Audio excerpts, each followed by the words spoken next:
Hola, ¿cómo están? Bienvenidos a Tesis. Hola, Richard. ¿Cómo estás, Verónica? ¿Bien? Bien, feliz de estar acá con temas buenísimos. Hoy vamos a hablar de qué pasa cuando tenés ese dolor, ese cólico que decís, no sé si ese riñón, te dicen tenés piedras, cálculos, ¿qué es? Vamos a hablar de ese tema, sí. Bueno, vamos a hablar también de, ahora que la gente está de viaje y demás, de las diarreas del viajero. Ah, mirá. Sí, que muchas veces las escuchamos, nos ha pasado en la familia. Y después del tema del sarampión y la rubiola. La vacunación. Vacunación, enfermedades que no las vemos, pero que hay que seguir vacunándose. ¿Siguen existiendo? Vamos a hablar. Bueno, ¿no? vamos a hablar, sí, sí. ¿Arrancamos? Arrancamos, dale. Vamos.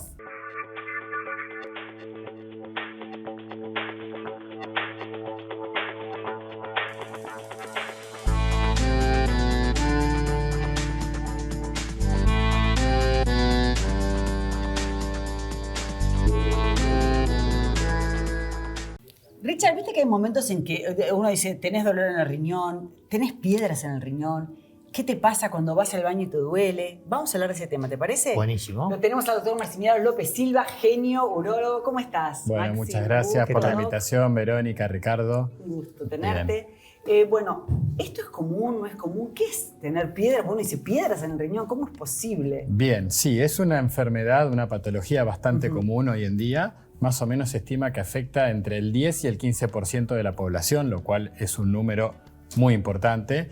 Y el principal síntoma y el gran temor que genera es el famoso cólico renal.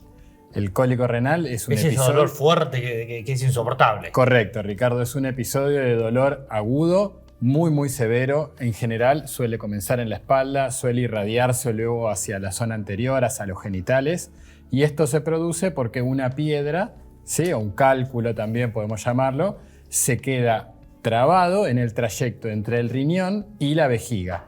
El riñón y la vejiga están unidos por una manguerita, por llamarlo de alguna manera muy finita, que se llama uréter, y ese uréter, cualquier cálculo, aunque sea pequeño, de 3 milímetros estamos hablando, muy pequeño, puede quedarse trabado y esa obstrucción es lo que genera un dolor muy importante. ¿Y cómo puede ser que un ser humano llegue a tener una piedra, un cálculo en el riñón? Decís, yo no me comí nada que... Bien. No te comiste ninguna piedrita. No, esa. es verdad. ¿Cómo No, puede ser? ¿No? Las piedras no se comen, estamos de acuerdo.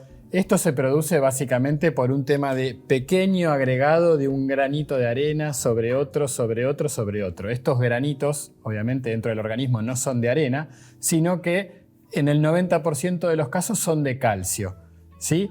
Ese calcio que se diluye poco en la orina, en algunos pacientes, se va agregando un pequeño piedrita, otra, y eso va generando lo que se llama interfase, que termina formando una piedra hasta que se hace de un tamaño tal que puede generar síntomas. ¿Y esto tiene que ver con la genética, con el sexo, con la edad? ¿Se va formando, digamos, dónde está? Con tomar poca agua. ¿O con bajo rendimiento del riñón? Correcto. Como dijo Verónica, el factor más conocido y que no hay dudas que previene la formación de cálculos es la hidratación.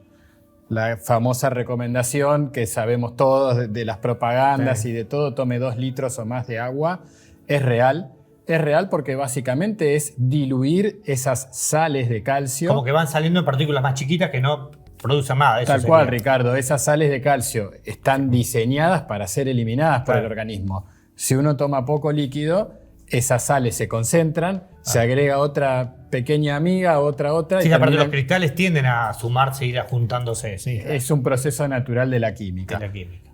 Ese es el factor conocido que puede afectar a cualquier persona, sin ningún antecedente ni familiar ni personal, a los 20, a los 40 o a los 60.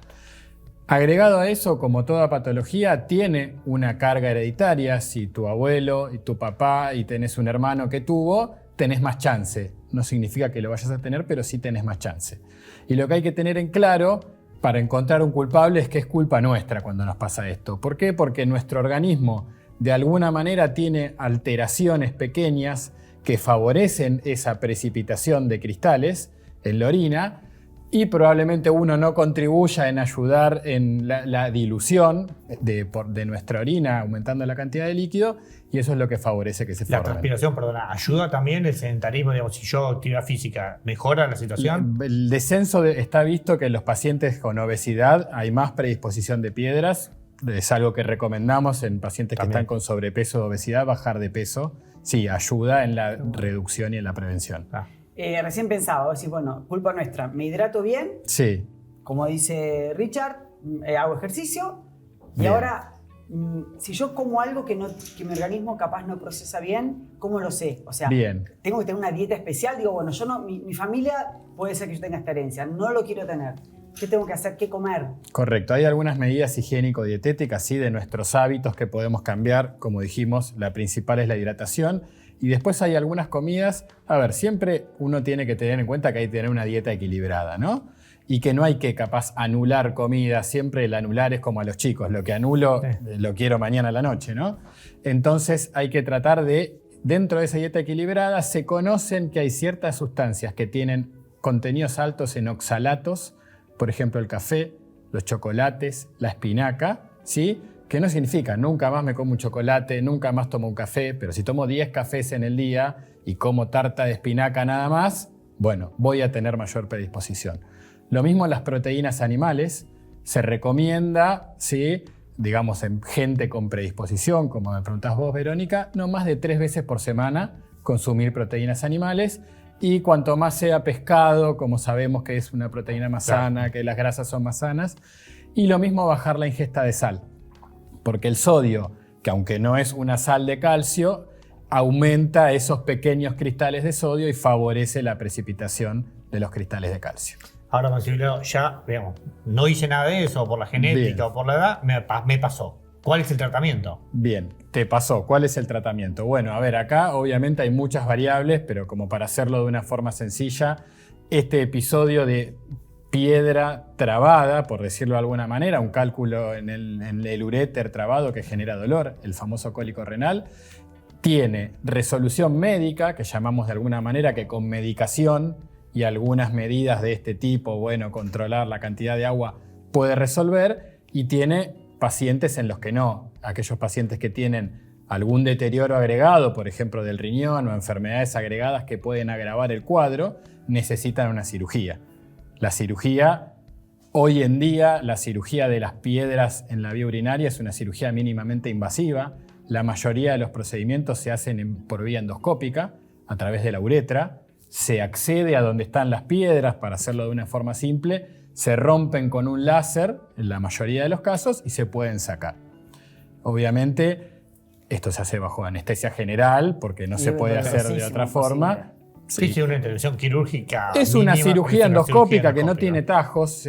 Hoy se Sí. conoce como cirugía por orificios Bueno. naturales, porque no necesita que realicemos ningún orificio extra, Claro. pero no deja de ser una cirugía. Claro, claro, la invasión está. Bueno, entonces, para prevenir y no tratar de no llegar a esa instancia de cirugía, hidratación, dijiste.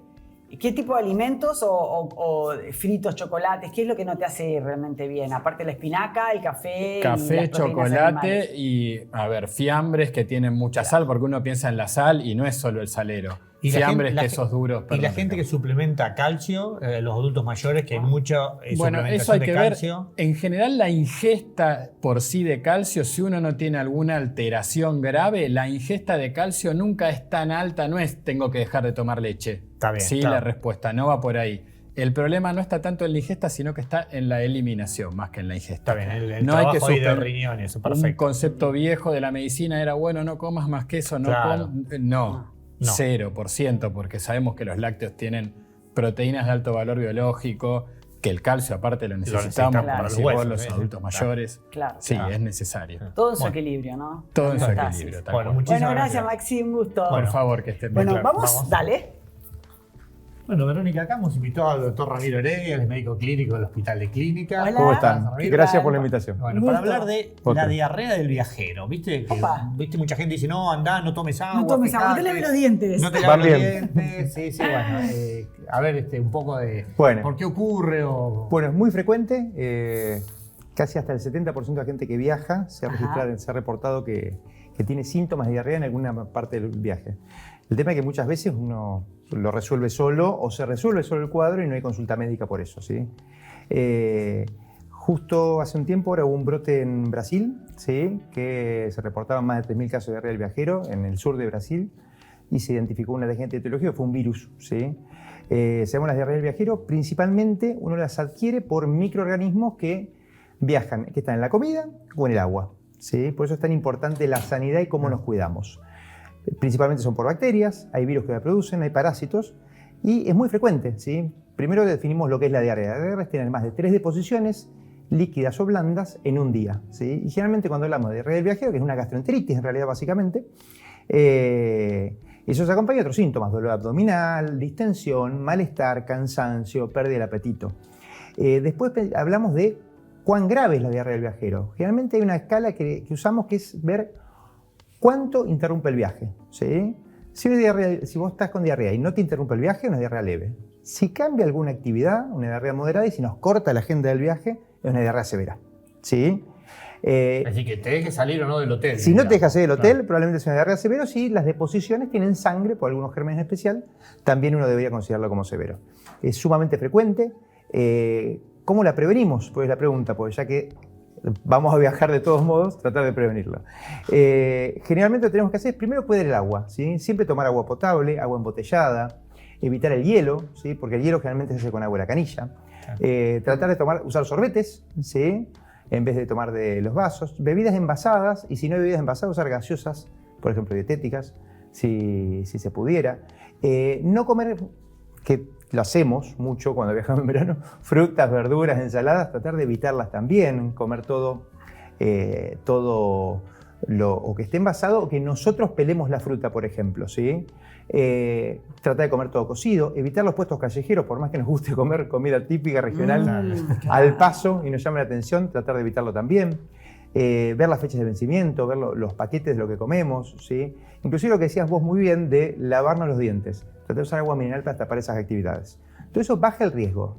Pero perdón, sí. ¿Qué pasa si en una comida, por ejemplo, somos 10 integrantes, 5 se la agarran y 5 no?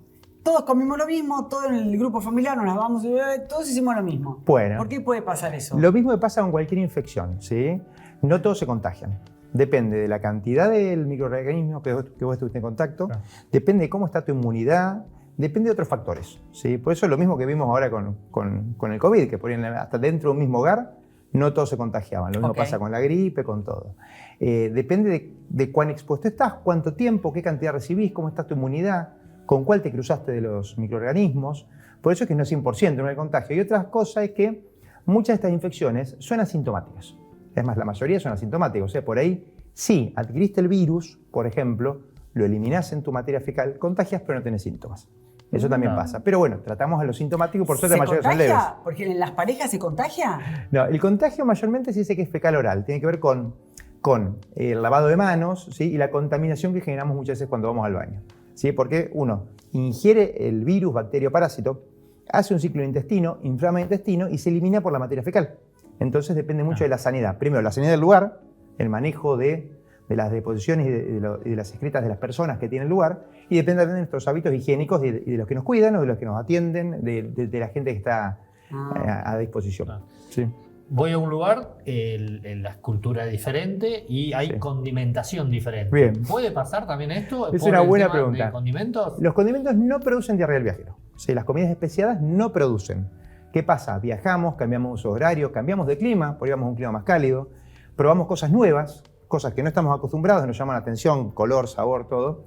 Y a veces se ponen de manifiesto, algunos condimentos pueden ser irritantes, ¿sí? Uno los percibe como está más sensible de otros síntomas, y aparte muchas veces es un momento de presentación de alergias alimentarias, puede ser el viaje, porque nos exponemos a una cultura distinta, a un modo de cocción distinto, a condimentos distintos, y por eso somos alérgicos o sensibles a alguno de los condimentos esos. Claro. Y quizás la diarrea que tenemos no es manifestación de una infección, sino es manifestación de una alergia alimentaria.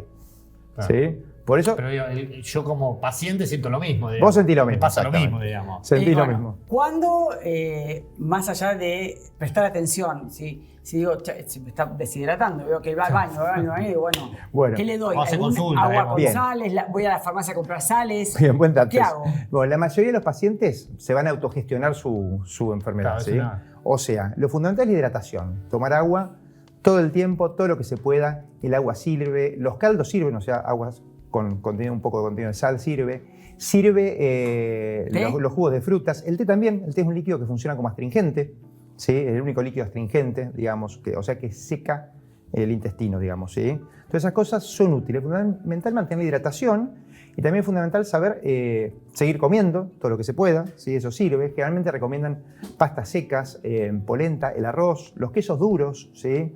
El aceite, todas esas cosas ayudan al intestino. El pan tostado. Pero ¿se busca cortar esa diarrea o no? Hace un ciclo. Es Como un generalmente ciclo. son virus, bacterias que se resuelven solos, hace un ciclo y hay que tratar de respetarlo y sostenerse en el tiempo. O sea, hidratarse muy bien. ¿Cuándo consultar? Pues la pregunta. Bueno, la gente que peor la pasa son los niños pequeños, los adultos mayores, la gente con enfermedades que llevan a algún tipo de inmunocompromiso, que su sistema inmune no está bien. Esa es la gente que tiene más riesgo de tener complicaciones, principalmente deshidratación y otros cuadros que se pueden dar.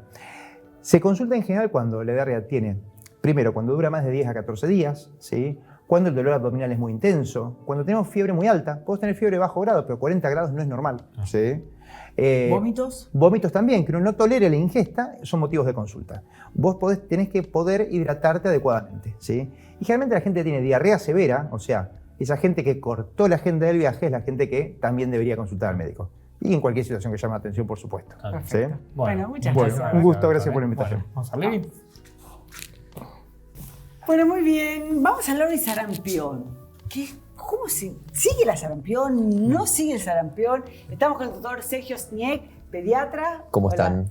¿Cómo estás, estás, Doc? Sergio? Bien, Un muy gusto bien, muy bien, tenerte. gracias. El tema de las vacunas, ¿no? Y pensar la vacunación y qué es el sarampión y si Ujú. sigue. Sí, en realidad actualmente no hay casos de sarampión y lo que queremos es que siga sin haber casos de sarampión. Hubo un caso de sarampión en el año pasado, importado por un tío de una nena que vino de Asia, lugares donde sigue habiendo sarampión. Acá en Argentina, el calendario de vacunación contempla la vacuna contra sarampión al año y luego al ingreso escolar, en forma de la triple viral o doble viral. Triple viral, sarampión, papera, rubiola. El tema es que esta vacuna, aproximadamente en un 10% de la población, no genera anticuerpos. Entonces, los chicos se vacunan, chicos y chicas, al año, hasta los 5 años no se vuelven a vacunar y se empiezan a acumular niños y niñas que son susceptibles a enfermarse por esta falla de la vacuna o porque no accedieron a la vacuna. Entonces, más o menos cada 4 años se hace una campaña de seguimiento de sarampión, se llama así, sarampión y rubiola. Para que los niños no respondedores que están dentro de ese 10% tengan los anticuerpos que tienen que tener para no enfermarse. ¿Por qué? ¿Qué pasa si uno se enferma de sarampión? Esa es la pregunta. Sarampión es una enfermedad importante, ¿no es importante? Y sí, es una enfermedad que especialmente en menores de 5 años puede causar complicaciones graves, como neumonía, como una enfermedad neurológica que se llama panencefalitis esclerosante subaguda. Puede causar incluso muerte en 1 de cada 1000 niños o niñas que se enferman y es altamente contagiosa. Vieron que con el tema del COVID todos aprendimos esto de cuántas personas uno contagia si tiene la enfermedad. Que se decía, si yo tengo COVID puedo contagiar a 3 personas. El sarampión puede contagiar a 15. Entonces, una persona que tiene sarampión puede contagiar a 15 y el virus del sarampión es mucho más resistente que el virus del COVID. Puede quedar en el ambiente hasta 2 horas después que el paciente se vaya. Entonces, si un niño o una niña tiene sarampión y puede contagiar a 15 y esos 15 hay alguno que no esté vacunado, es muy fácil que se contagie. Por eso es importantísimo generar este escudo. Y uno dice, ¿pero generar el escudo frente a qué? Bueno, el Mundial de Qatar es un lugar donde va gente, donde fue gente de todo el mundo, muchos probablemente no vacunados. Si yo me contagié de sarampión en el Mundial de Qatar y lo traigo acá, y acá me encuentro con un nicho de pacientes que no son respondedores a esta vacuna, puedo ocasionar un gran brote de sarampión. Cuando hablamos de enfermedades que no existen en el país, que no están, un caso es un brote. Entonces, cuando el año pasado tuvimos una niña con sarampión, fue un brote y hubo que hacer un montón de acciones alrededor para bloquear que esta persona no contagie a otros. Te hago una pregunta. Sí. Esa revacunación que vos hablás en este transcurso de la primera a Sí, la, Del a la año. al refuerzo, ingreso escolar. digamos, ¿cubre ese 10%? Por ejemplo, si yo, un bebé que no se vacunó, o se vacunó, diríamos, y no hizo anticuerpos. Claro. ¿Puede ser que en una segunda dosis sí haga anticuerpos? Sí. No, a ver, a veces tiene que ver con el paciente y a veces tiene que ver con que la vacuna en ese paciente no lo hizo, pero la siguiente Lo va a vacunación hacer, sí. por eso digamos. Es una vacuna a virus vivos atenuados. Hay distintos tipos de vacunas, vacunas conjugadas, vacunas de polisacáridos de la membrana. Hay algunas vacunas que son a virus muertos y otras que son a virus atenuados. La vacuna de sarampión, paperas y rubiola es una vacuna a virus vivos atenuados. O sea, Por que eso puede causar... te meten el bicho, el cuerpito del bebé. Ay, no le digamos así, te meten el bicho, la gente va a salir corriendo. No, pero uno solo, entonces lo pueden atacar. La defensa del cuerpo puede... y Como es- la próxima vez que venga, ese bicho Exacto. lo van a reconocer y decir, no, este Es no así, entra. como es una vacuna a virus vivos atenuados, no la puede recibir pacientes que tengan algún tipo de inmunocompromiso porque pueden desarrollar la enfermedad. Perfecto. Justamente a ellos cuidamos cuando decimos que los demás se tienen que vacunar. Por eso la vacunación no es Para una persona. Es Exacto, solidaria, siempre es solidaria. Es una acción solidaria. Me vacuno a mí, Para proteger. también para proteger a los demás. Y hasta los que no se pueden vacunar, en el caso que vos estás totalmente. planteando. Y ahora dijimos que esa es sarampión, pero también rubiola. Rubiola. Claro. La rubiola es una enfermedad retonta, Sí. ¿no? Pero si una mujer embarazada adquiere rubiola en el embarazo, le puede ocasionar al feto microcefalia, sordera, ceguera, retraso psicomadurativo 0, si es que el embarazo llega a término, inclusive. Entonces, eso se llama rubiola congénita. En el país no hay actualmente rubiola congénita y queremos que siga sin siga, haber claro, rubiola claro. congénita. Claro. Y la paperas es una enfermedad tonta, sí, pero en un porcentaje muy bajo de casos se puede desarrollar una paperas grave que puede causar esterilidad y puede causar meningoencefalitis por el virus de la paperas. Todo esto lo protegemos con una vacuna lo más Y simple. la falta de adherencia tal vez a vacunarse tiene que ver con esto que uno ya no escucha que hay sarampión, entonces dice, ¿para qué me voy a vacunar? Es que mucha gente dice, ¿para qué me voy a vacunar contra una enfermedad que no hay? Bueno, justamente esa enfermedad no existe más o no hay y uno no la escucha por la vacuna. Y necesitamos seguir haciéndolo. vacunando. ¿Para qué? Para que en algún momento se erradiquen estas enfermedades y no haga falta vacunar, como pasó con la viruela. La viruela vino la vacuna, se erradicó la vacuna, no se está vacunando contra viruela desde el principio de la década del 70, porque no existe la enfermedad. Y eso es lo que queremos que pase, tanto con sarampión como con rubiola. Perfecto. Bueno, doctor, un placer. La campaña de sarampión sigue hasta el 31 de marzo. ¿Quiénes se tienen que vacunar? Con eso termino. Todos los niños y niñas que tienen entre 13 meses y 4 años, 11 meses y 29 días. Tienen que ir y vacunarse. A un centro de Perfecto. vacunación, es gratuito. así que Totalmente gratuita, no hace falta orden médica. Nada, Perfecto. perfecto. Bueno, muchas gracias. A ustedes. Sergio. Doctor. Bueno, ¿ya ¿ya volvemos? Sí.